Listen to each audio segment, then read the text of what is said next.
시청자 여러분 안녕하십니까? 헬로티비 뉴스입니다. 네, 민족의 대명절 추석 연휴가 시작됐습니다. 지금 이 시간에도 전국 각지에서 고향을 찾아 이동하시는 분들 많으실 겁니다. 또 다른 분들은 이미 고향에 도착해 부모님과 오랜만에 이야기꽃을 피우는 분들도 있을 텐데요. 네, 오늘 이 시간에는 2023년 추석을 맞아 그동안 우리에게 어떤 변화가 있었고 또 이번 명절이 어떤 의미로 다가오는지 살펴보는 시간 마련했습니다.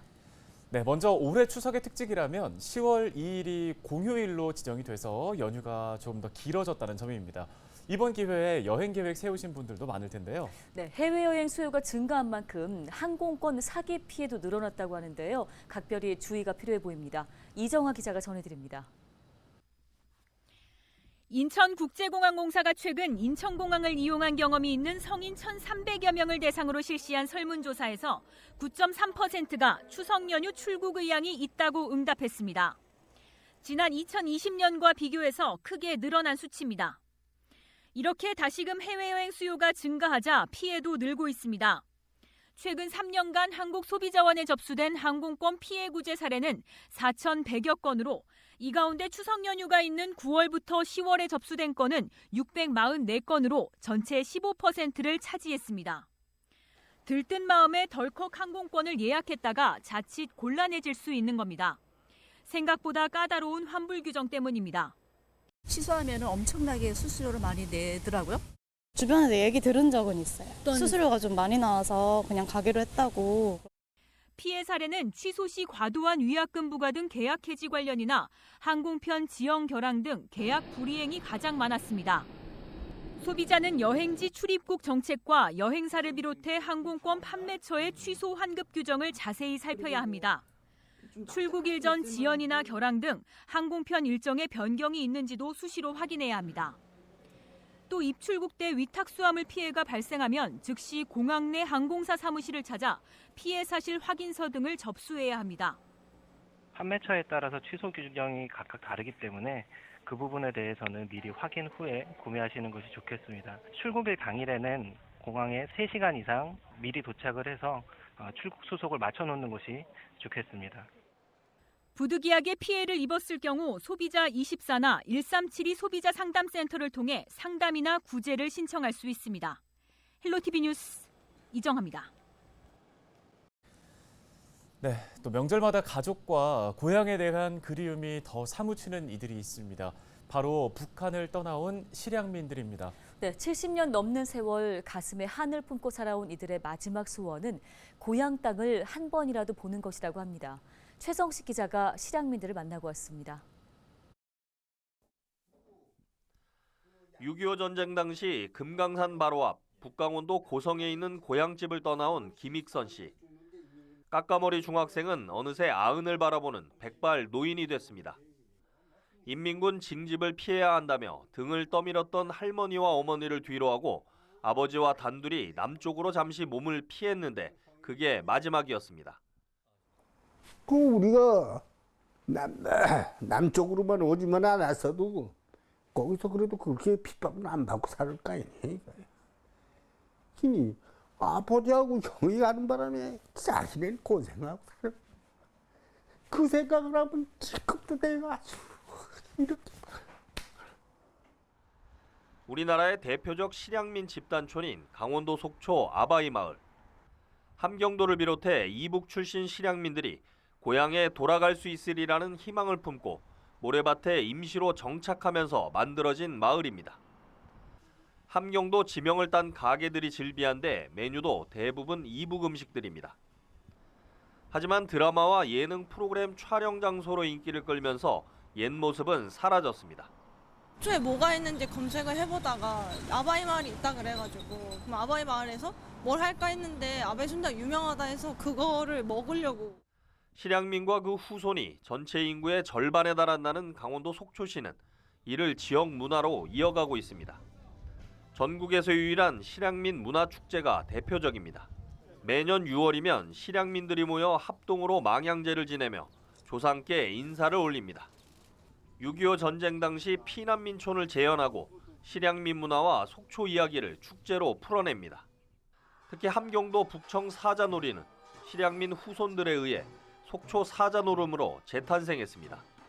지난해 한국의 탈춤이 유네스코 인류 무형문화유산에 올랐는데 속초 사자노름도 여기에 포함됐습니다. 근본 없고 뿌리 없는 어떤 후손들이 아니라 물론 정체성의 문제로 고향을 떠나가지고 이곳에 오셨지만 그 후손들도 자긍심을 가질 수 있고 고향 분들에 대한 어떤 유지를 계속 이어간다라는 그런 자긍심도 이렇게 만들 수 있는. 실향민과 후손들은 여전히 명절마다 모여 같이 제사를 지내며 고유의 정체성을 이어가고 있습니다. 네, 이곳은 함경남도 영흥군 출신 실향민들이 새로 조성한 망향동산입니다.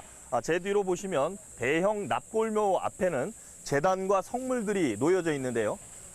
한쪽에는 영흥동산 비석이 설치됐습니다. 여기에는 실향민들의 한이 담긴 내용들이 새겨져 있습니다. 통일부가 발표한 이산가족 상봉 신청자 현황에 따르면 지난 5월 현재 신청자 13만 3천 명 중 생존자는 30%에 불과한 것으로 나타났습니다. 하지만 이산가족 상봉은 2018년을 마지막으로 다시 재개되지 못하고 있습니다. 헬로티비 뉴스 최성식입니다. 민족의 대명절인 추석이면 친지와 지인들에게 감사의 선물을 전하곤 하죠. 농수산물부터 건강기능식품까지 다양한 품목들이 있습니다. 네, 올 추석에는 어떤 것들이 인기 품목으로 꼽히고 있을까요? 송하영 기자가 정리했습니다. 전남 순천의 한 대형마트입니다. 추석을 앞두고 선물을 구매하기 위한 발길이 이어지고 있습니다. 특히 축산물을 판매하는 코너에서는 상품을 비교하며 선물을 고르는 고객들로 북적입니다. 부담은 되는데 그래도 받는 사람 입장에서는 좋으니까 한우를 많이 생각하고 있는 편입니다. 한국농수산식품유통공사가 소비자 3천여 명을 대상으로 올 추석 선물로 어떤 것을 구매할 것인지 물었더니 소고기가 21.4%로 가장 많았습니다. 다음으로는 건강기능식품이 16.8%, 사과와 배 혼합 세트가 12.2%로 나타났습니다. 선호하는 선물 구매처로는 지난해 설과 추석에 이어 올 추석에도 대형마트가 가장 높은 응답을 보였으며 온라인과 모바일이 17.2%, 중소형 슈퍼마켓이 10.3%로 뒤를 이었습니다. 실제로 국내의 한 대형마트 매출 실적을 살펴봤더니 축산물 품목에서는 한우 냉장 세트 매출이 지난해보다 46% 늘어 전체 품목 가운데 가장 큰 폭으로 증가했습니다. 농산물은 곶감이 70%, 샤인머스켓이 23%가량 매출이 증가했고 작황이 부진했던 사과와 배가 뒤를 이었습니다. 이번 추석 선물 세트는 매출 신장은 10만 원대 이상, 20만 원대 미만의 선물 세트가 전년 동기 대비 약 45% 매출이 늘었습니다. 특히 한우 가격이 10% 인하한 점과 샤인머스켓 시세 하락 등으로 인해서 고객들의 반응이나 이런 부분들이 특히 높게 나타나고 있습니다. 추석 물가 안정을 위한 대책의 일환으로 670억 원을 투입해 농축수산물 할인 지원에 나선 정부. 전통시장과 대형마트 등에서는 최대 60%까지 할인 혜택이 제공되고 있습니다. 헬로티비 뉴스 송하영입니다.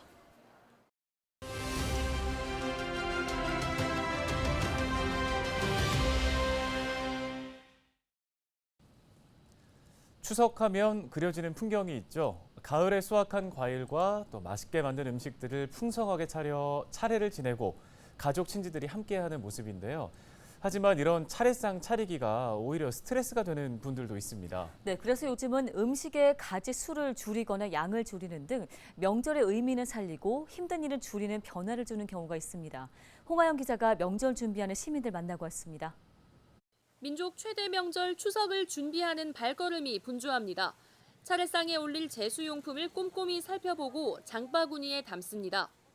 온 가족이 모이는 명절인 만큼 가족, 친지들에게 나눠줄 정도는 준비해야 된다는 생각은 여전합니다. 조금 줄여도 많이 하고 있어요. 우리 질 보고 조카들이고 모두 손이 커가지고 많이 해요. 근데 우리 푸짐하게 먹고 또 이래 사주고 이런다 하니까 그래 저가 또 미안하지. 명절 음식을 준비하는 모습은 그대로지만 분위기는 조금 달라졌습니다. 가장 눈에 띄는 건 음식 양입니다. 음식을 만드는 것도 힘들지만 무엇보다 예전에 비해 크게 오른 물가가 이유입니다. 조금씩 해가지고 딱 제사 지낼 것만 딱 해가지고 거기로 그냥 하지. 더 많이 안 해요. 많이 안 하고 그냥 가족끼리 먹고 그 자리에서 그냥 없애버리고. 옛날에는 뭐 그냥 많이 해가지고 뭐 가족끼리 사주고 또 며느리도 사주고 뭐 딸도 사주고 뭐 다 사주잖아요. 근데 지금 그래 못해요. 너무 물가가 비싸다 보니까. 아, 옛날보다는 많이 감사하게 지내요. 왜냐면 물가도 비싼 데다가 좀 전체가 좀 생활이 좀 그렇잖아요. 그죠? 그래가 좀 줄고 또 겨울이나 또 추석이나 또 틀리고 명절에는 좀 날씨 더운 가는 게 또 모든 게 좀 많이 식구들이 안 모이니까 좀 간소하게 지내고. 제수용품을 판매하는 상인들의 체감은 더욱 뚜렷합니다. 특히 해산물류를 찾는 손님은 눈에 띄게 줄었습니다. 이번에는 약간 생선을 약간 줄이는 것 같아요. 조기 같은 거, 도배기 같은 거, 문어 같은 거 이런 걸 이제 조금 양을 줄이는 것 같아요. 그 이유를 뭐라고 생각하세요? 이유는 물론 뭐 이번에 일본의 그것 때문에 있지만 경제도 아무래도 약간 문제가 아니나 싶기도 하고. 변화하는 사회 분위기에 높은 물가까지 더해지면서 명절 차례상도 빠르게 변화하고 있습니다. 헬로티비 뉴스 홍아영입니다.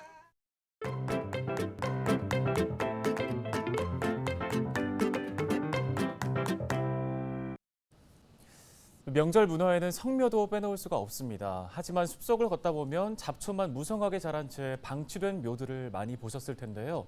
전국적으로 이런 무연고 묘가 300만 기로 추산됩니다. 네, 그런데 함부로 손을 댈 수도 없는 상황인데요. 어떤 사정이 있는 걸까요? 기자가 간다 표영민 기자가 취재했습니다. 추석을 앞두고 벌초와 성묘 등 조상묘 찾는 분들 많으실 겁니다. 반면 아무도 찾지 않는 무연고 묘도 늘고 있다고 하는데요. 기자가 간다에서 실태를 확인해 보겠습니다. 경남 창원의 한 공설묘지를 찾았습니다. 묘지로 향하는 길부터 험합니다. 산 아래 초원지대로 보이지만 자세히 들여다보면 잡초 사이로 드러난 비석이 묘라는 사실을 알려줍니다. 가족이나 친척들이 찾지 않는 무연고 묘지입니다. 가족이 관리하는 묘와는 확연한 차이를 보입니다. 무연고가 많습니다. 바로 제 산소 바로 옆에 그 옆에는 아예 벌초를 안 오십니다. 자식들이 있지만 안 오신 분들이 더 많아요. 마음이 안타깝죠. 분명히 저도 자손들이 있었을 텐데. 후손이 많이 찾는 묘의 경우 비교적 관리가 잘 되어 있지만 아무도 찾지 않는 무연고 묘의 경우 수풀이 우거져 묘지인지조차 알 수 없는 상황입니다. 사설 공원묘지는 무연고 묘가 골칫거리입니다. 유족과 연락이 끊기면 관리비가 밀려 유지가 어렵고 그렇다고 함부로 파헤치기도 힘듭니다. 관리비가 좀 자꾸 지나가면 조상 넘은 묘를 갖다 거기 뭐 있다 보지만은 그게 그리 될 수가 있습니까? 어떻게 그래 해요, 그죠? 야산과 도심 등에 있는 무연고 묘의 상황은 좀 더 심각합니다. 묘를 찾기도 어렵고 비석조차 없어 누구의 것인지 알 수 없습니다. 또 수십 년 전 남의 땅에 불법으로 묘를 쓴 경우가 대부분입니다. 무연고 묘는 3개월 동안 신문 공고를 낸 뒤 처리할 수 있지만 비싼 묘지 이전 비용 등으로 쉽지 않습니다. 무묘로 저리 나누고 손주도 옷 안 하고 아무것도 안 하고 좀 나누면 막 꺾어 주고 그래 저 붙여놓고 있는 거예요 제가. 그래서 없어 연고지는 아예 없어 아예 아무것도. 무연고 묘의 현황을 파악한 제대로 된 통계가 없다는 점도 문제입니다. 보건복지부와 전국공원묘연협회 등은 전국에 있는 묘 1,500만 여기 중 약 20% 정도인 300만 기를 무연고 묘로 추정하고 있습니다. 정부는 10여 년 전부터 매장보다는 화장과 수목장 등 친환경장을 권장해 개인 묘지를 줄이고 있습니다. 생장 문화에서 묘의 효율적인 이용과 묘역 조성으로 인한 자연 훼손을 방지하기 위해서 점차적으로 자연장지 이용이 늘어나고 있는 추세입니다. 이러한 노력에도 무연고 묘는 늘어나고 있습니다. 조상의 묘를 묘시던 전통 문화가 사라지고 있기 때문입니다. 지난해 문화체육관광부가 진행한 조사에서 조상의 묘지를 관리하는 국민은 57.4%, 그 안에서도 증조부 묘지 이상을 관리하는 사람은 16.7%에 불과했습니다. 조부모 이상 묘지를 돌보지 않는 비율이 80% 이상을 넘어선 겁니다. 후손들의 발길이 끊기는 묘지들이 앞으로 점점 늘어날 전망입니다.